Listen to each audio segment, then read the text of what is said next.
Halo teman-teman, berjumpa kembali dengan saya Dr. JJ di seputar jantung. Dan edisi video kali ini kita akan bahas tentang memahami profil lipid. Nah, saya yakin teman-teman sering periksa profil lipid, medical check up atau 1, 2, 3 bulan sekali periksa. Tetapi saya yakin juga ada banyak dari teman-teman yang belum sungguh-sungguh paham apa yang harus dibaca dari profil lipid. Angka mana yang penting, angka mana yang menunjukkan ini beresiko, angka berapa yang perlu terapi. Dan kalau sudah minum obat, berapa targetnya terapi sudah tercapai, angka berapa. Ya, nah di video kali ini kita akan bahas itu semua. Ya, ada 5 poin yang akan saya bahas tentang profil lipid ini. Yang pertama adalah kolesterol total, yang kedua kolesterol LDL, yang ketiga kolesterol HDL, yang keempat trigliserid. Dan yang kelima ini sangat penting, teman-teman tonton sampai habis karena ini akan saya bahas terakhir, yaitu non-HDL kolesterol. Ya, kita mulai yang pertama, kolesterol total. Nah, yang diukur adalah kadar kolesterol di dalam darah. Sekali lagi saya harus ingatkan teman-teman bahwa kolesterol tidak larut di dalam darah. Kolesterol dalam darah harus dibawa oleh pengangkut khusus. Saya sebut saja kendaraan khusus yang mengangkut kolesterol. Nama kendaraannya adalah lipoprotein. Dan di dalam tubuh kita ada bermacam-macam jenis lipoprotein yang kandungan kolesterol dan kandungan trigliseridnya berbeda-beda kadarnya. Dan juga arah perjalanan dari si lipoprotein atau kendaraan ini berbeda-beda satu dengan yang lain. Nah, saya jelaskan dari awal kita mulai makan. Katakanlah kita makan kolesterol dan trigliserid dalam kadar tertentu. Nah, sampai di usus, trigliserid dan juga kolesterol ini akan dibawa oleh kendaraan khusus, lipoprotein khusus yang disebut kilomikron. Nah, saya mau pakai alat peraga supaya teman-teman bisa lebih gampang membayangkannya ya. Katakanlah ini kilomikron, ini kendaraan khusus yang akan membawa kolesterol dan trigliserid yang kita makan. Ya, ini kilomikron namanya. Nanti perhatikan bahwa dia adalah kendaraan yang paling besar, lipoprotein yang paling besar di antara seluruh lipoprotein yang ada di dalam tubuh kita. Kilomikron, dia akan membawa trigliserid ya. Saya kasih 3 di sini. Ini mie instan. Ini lambang dari trigliserid. Saya kasih 3 karena memang kilomikron ini membawa sangat banyak trigliserid. Dan saya kasih 1 di sini. Ini telur melambangkan kolesterol. Ya, cuma 1 karena memang kolesterol cuma sedikit. 90% kilomikron isinya adalah trigliserid. Lalu dia membawa kandungan dari trigliserid dan kolesterol ini dari usus ke pembuluh darah. Lalu dibawa ke jaringan. Nanti di jaringan si trigliseridnya dibagi-bagi ke jaringan ya. Tidak semua, biasanya masih ada sisa di sini. Oke? Sampai di sini jelas ya. Lalu si kilomikron tadi yang sudah memberikan trigliseridnya akan dibawa ke liver. Nanti di liver akan berubah menjadi satu kendaraan yang berbeda yang disebut VLDL. Nah, ini saya ambil yang lebih kecil ukurannya. VLDL lebih kecil ukurannya daripada kilomikron. Nah, kilomikron ini dalam waktu sebentar nanti dia sudah akan hilang dari peredaran di dalam darah karena dia cuma umurnya di bawah 6 jam. Itu sebabnya kalau kita periksa profil lipid, pada umumnya diminta untuk berpuasa 8-12 jam supaya kilomikronnya nggak ikut dihitung, nggak ikut diukur. Jadi ini kilomikron kita singkirkan karena dia sudah tidak akan dihitung lagi. Ya. Nah, VLDL adalah kelanjutan dari si kilomikron tadi setelah dia memberikan trigliseridnya di jaringan. Jadi VLDL ini dia masih banyak bawa trigliserid. Ya, saya kasih 2 di sini. Trigliseridnya masih banyak. Dia juga bawa kolesterol. Bawanya dari mana? Dari liver, dari hati, dibawa ke jaringan. Bawanya tentu lewat pembuluh darah. Saya kasih peraga ini supaya bisa membayangkan. Jadi ini bawa harus melewati pembuluh darah. Nanti di jaringan, si VLDL akan memberikan lagi trigliseridnya ke jaringan untuk dipakai. Jadi nanti di dalam pembuluh darah dia akan berubah lebih kecil lagi menjadi LDL. LDL kendaraan berikutnya, lipoprotein berikutnya. Ya, saya sengaja kasih ukurannya lebih kecil. Si LDL ini kandungan trigliseridnya lebih sedikit lagi. Saya kasih cuma 1 di sini. Tapi sekarang kandungan kolesterolnya lebih tinggi. Jadi saya kasih 2 telurnya. Ya, ingat-ingat LDL itu kandungan kolesterolnya yang paling tinggi dan dia membawa dari liver tadi bawa ke jaringan lewat apa? Lewat pembuluh darah. Kemudian sampai di jaringan nanti kolesterol ini akan dibawa pulang ke liver ya. Kelebihan kolesterol yang tumpah-tumpah itu yang tercecer akan dibawa pulang ke liver oleh HDL. HDL ini lebih kecil lagi daripada LDL dan kandungan kolesterolnya lebih sedikit, masih ada trigliseridnya dibawa pulang dari jaringan ke liver. Nah, kembali ke poin pertama tadi, kolesterol total. Kolesterol yang mana yang dihitung? Yaitu kolesterol yang ada di dalam aliran darah yang dibawa oleh seluruh lipoprotein tadi. Jadi ini HDL, LDL, dan VLDL. Tetapi VLDL hanya sedikit, yang utama adalah LDL dan HDL. Jadi semua kolesterol yang diangkut oleh LDL dan HDL itulah yang dihitung sebagai kolesterol total. Jadi sekali lagi yang dihitung adalah si kandungan kolesterolnya, bukan berat si kendaraannya, bukan banyaknya LDL, bukan banyaknya HDL, tapi berat dari si kolesterolnya. Nah, katakanlah seseorang kadar kolesterol totalnya 200 mg per desiliter, maka itu artinya dalam 100 cc darah atau 1 desiliter darah itu terkandung 200 mg kolesterol. Terdapat di mana kolesterolnya? Ada di LDL ditambah dengan yang ada di HDL. Apa artinya itu? Artinya nilai kolesterol total ini tidak spesifik menunjukkan dia baik atau jahat. Sebab teman-teman tahu, kolesterol yang ada di LDL itu dibawa ke jaringan dan dia beresiko menumpuk di pembuluh darah. Makanya disebut LDL kolesterol jahat. Tetapi kolesterol yang ada di HDL, dia membawa kelebihan kolesterol yang menumpuk-numpuk, dibawa pulang ke liver untuk dibuang. Jadi kalau kolesterol total adalah gabungan dari kolesterol yang ada di LDL dan di HDL, berarti dia tidak bisa menunjukkan apakah ini jahat atau tidak. Tidak bisa menunjukkan apakah ini berbahaya atau tidak. Itu sebabnya ini mau saya tekankan. Teman-teman setiap kali kalau habis periksa profil lipid, setiap kali mungkin cerita sama teman-temannya. Saya habis periksa profil kolesterol. Kolesterol total saya tinggi banget, 240, bahaya gitu. Nah, teman-teman, itu suatu hal yang salah kaprah sebetulnya. Karena yang harus dinilai adalah si kolesterol yang jahat ini.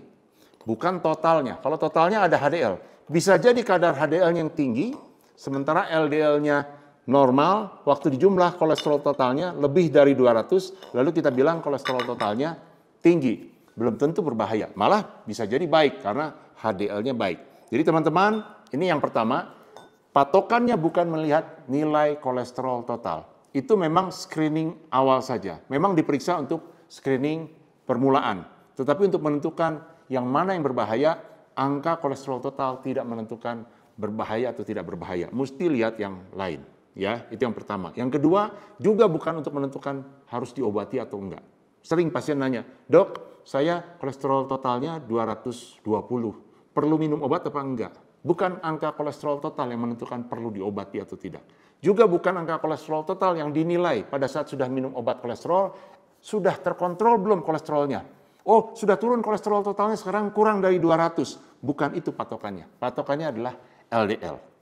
Oke, untuk kolesterol total jelas ya. Yang kedua adalah kolesterol LDL. Nah, dari namanya teman-teman tahu bahwa yang dihitung cuma yang ada di LDL. Ya, kita paham dengan melihat ini bahwa yang dihitung hanya kolesterol yang membahayakan karena dibawa oleh LDL dari liver ke jaringan. Kita tidak hitung yang lain-lain. HDL tidak dihitung.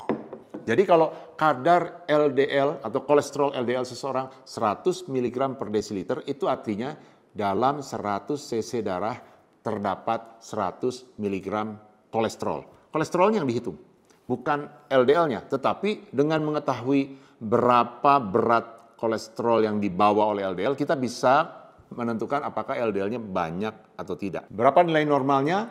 optimalnya di bawah 100. Kalau 100 sampai 129 itu sudah mendekati optimal, tapi sudah mendekati tinggi ya.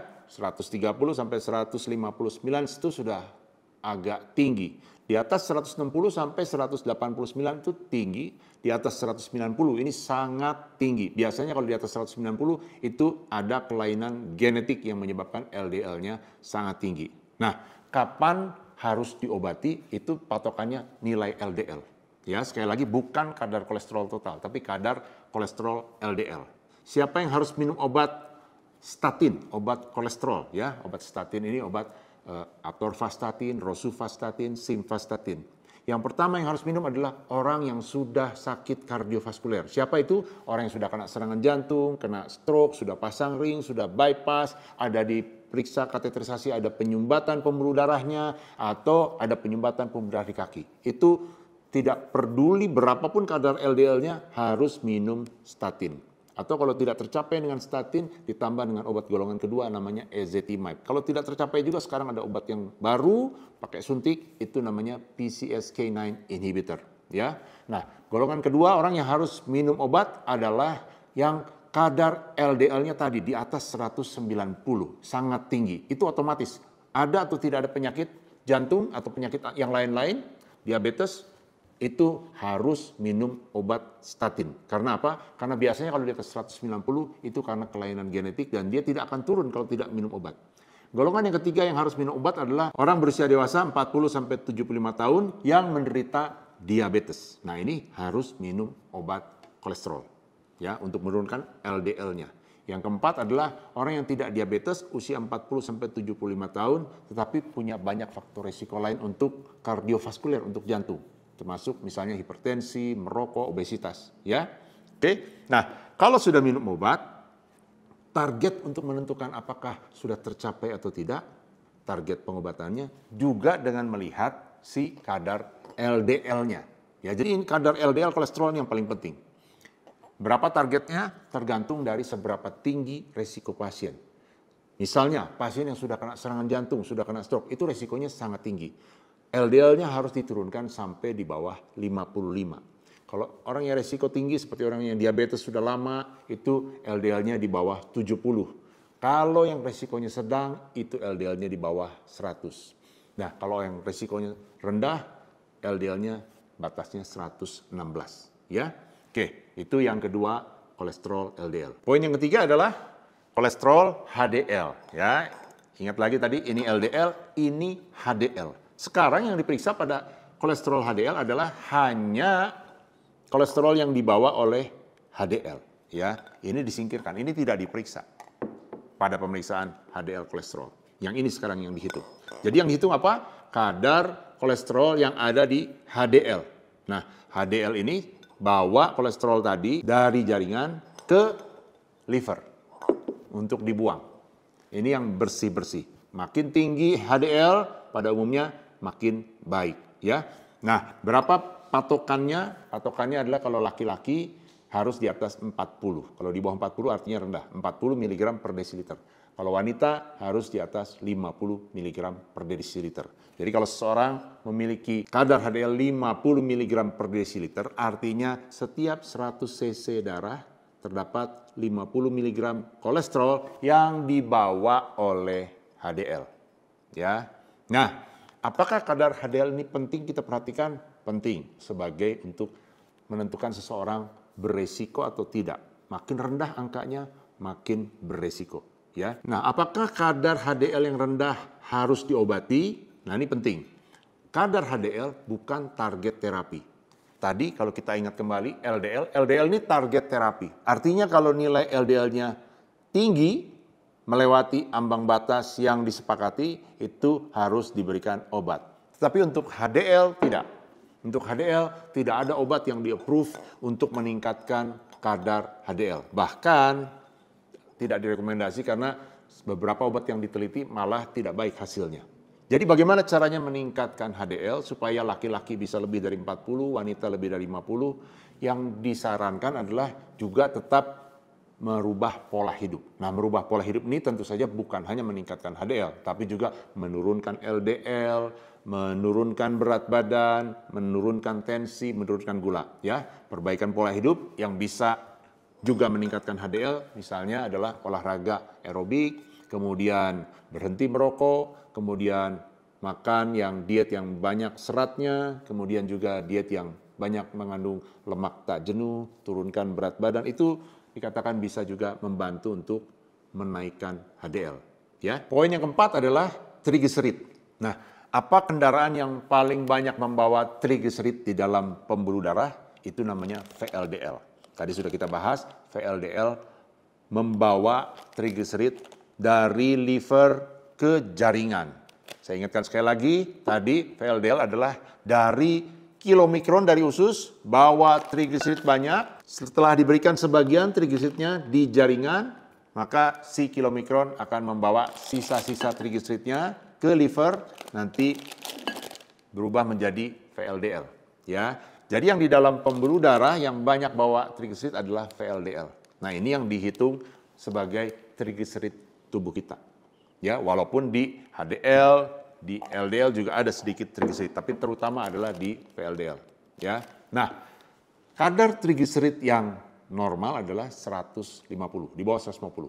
Antara 150 sampai 499 itu tinggi, tapi di atas 500 itu yang berbahaya.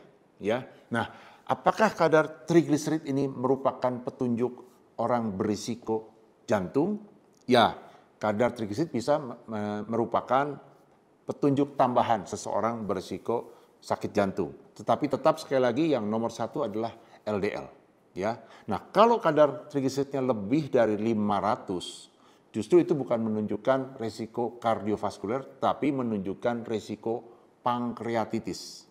Nah, di atas kadar 500 itu mutlak harus diterapi. Jadi target memberikan pengobatan untuk kadar trigliserid tinggi hanya bila trigliseridnya di atas 500. Golongan obatnya adalah obat fibrat. Nah, kalau di bawah itu antara 150 sampai 499, kapan diberikan obat? Itu bila LDL-nya sudah tercapai.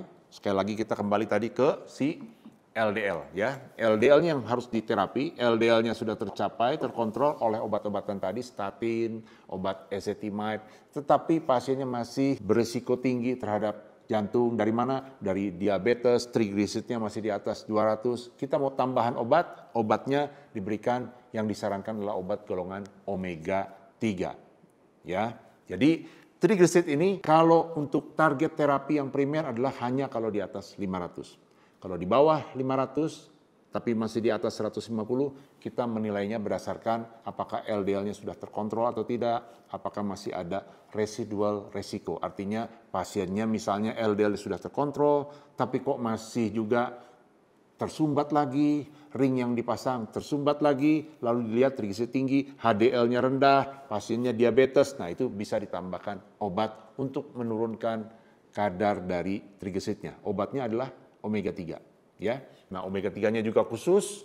Ini omega 3 yang khusus untuk pengobatan trigliserid, yaitu omega 3 yang murni kandungannya EPA ya. Omega 3 yang beredar di pasaran di Indonesia itu kandungannya EPA dan DHA. Nah, itu sebetulnya tidak murni itu untuk mengobati trigliserid yang tinggi, itu suplemen saja. Tapi yang khusus untuk pengobatan trigliserid yang tinggi dan juga punya manfaat untuk kardiovaskulernya itu EPA yang 4 gram ya. Cuma sayangnya sampai saat ini belum masuk di Indonesia obatnya. Mudah-mudahan nanti masuk dan disarankan untuk mengkonsumsi ini pada pasien yang trigliseridnya tinggi. Nah, yang terakhir adalah yang disebut non-HDL kolesterol. Nah, apa itu? Itu jarang dibahas, jarang juga dilakukan pemeriksaan. Padahal pemeriksaannya sederhana, tidak perlu periksa lagi yang lain. Itu hanya mengurangi ya kolesterol dikurangi HDL, makanya namanya non-HDL. Jadi kolesterol total kurangi jumlah HDL-nya, itulah non-HDL kolesterol. Apa artinya kalau dari sini? Ini semua, ini VLDL, ini LDL, ini HDL, semuanya membawa kolesterol.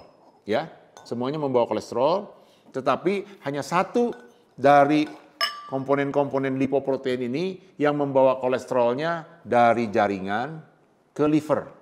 Hanya satu yang baik, yang membersihkan kolesterol dari jaringan ke liver.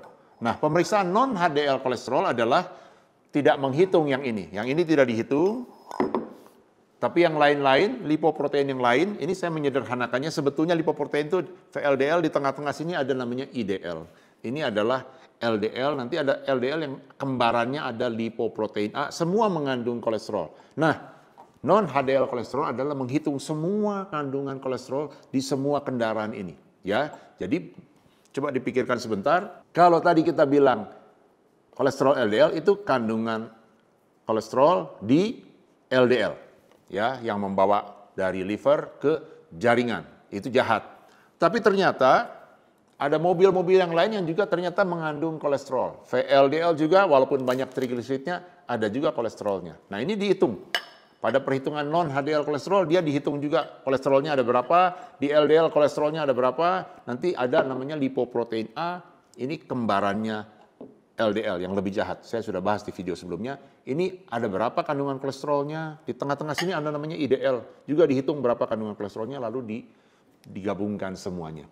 Nah, secara teoritis, secara logika, tentu ini menunjukkan kadar kolesterol yang lebih tinggi daripada hanya kolesterol yang dibawa oleh si LDL saja. Dan karena semuanya jalannya dari liver ke jaringan, tentu ini menggambarkan kendaraan-kendaraan yang tanda petik yang jahat, yang membawa kolesterol yang bisa menumpuk di dinding pembuluh darah.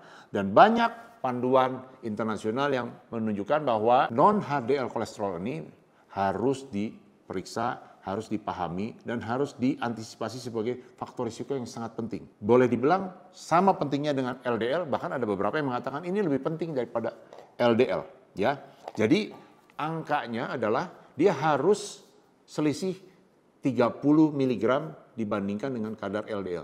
Jadi kalau kadar LDL-nya diharuskan diturunkan sampai di bawah 100, maka non-HDL kolesterolnya harus diturunkan sampai di bawah 130. Jadi kalau diperiksa LDL-nya sudah tercapai diturunkan sampai di bawah 100 mg dengan obat misalnya, tapi ternyata kadar non-HDL kolesterolnya belum tercapai di bawah 130, maka pengobatannya harus ditingkatkan dengan dosis obatnya ditingkatkan. Dokter akan mengatur itu, dosis obat statinnya, obat LDL-nya ditingkatkan. Kemudian mungkin perlu ditambah tadi yang omega 3 tadi. Perlu juga misalnya kalau yang masih diabetes, resistensi insulin, obat diabetesnya dikontrol lebih baik lagi. Jadi teman-teman sudah paham sekarang ke 5 poin tadi, apa yang dimaksud kolesterol total, apa yang dimaksud kolesterol LDL, apa yang dimaksud kolesterol HDL, apa yang dimaksud triglycerid, dan apa yang dimaksud dengan non-HDL kolesterol. Besok kalau periksa profil lipid jangan salah lagi ya, bukan kadar kolesterol total yang menjadi patokan, LDL kolesterol yang menjadi patokan. Dan sekarang teman-teman juga harus perhatikan non-HDL kolesterol, itu juga penting, harus diperhatikan. Kalau tidak ada angkanya, teman-teman bisa dengan mudah menghitungnya. Kadar kolesterol total yang ada dikurangi dengan kadar kolesterol HDL, itulah namanya non-HDL kolesterol ya. Mudah-mudahan teman-teman paham dengan penjelasan saya kali ini, dan teman-teman yang belum subscribe silahkan subscribe Seputar Jantung, dan juga di-share video ini kepada teman-teman yang lain, dan kita akan berjumpa lagi di video selanjutnya. Salam jantung sehat.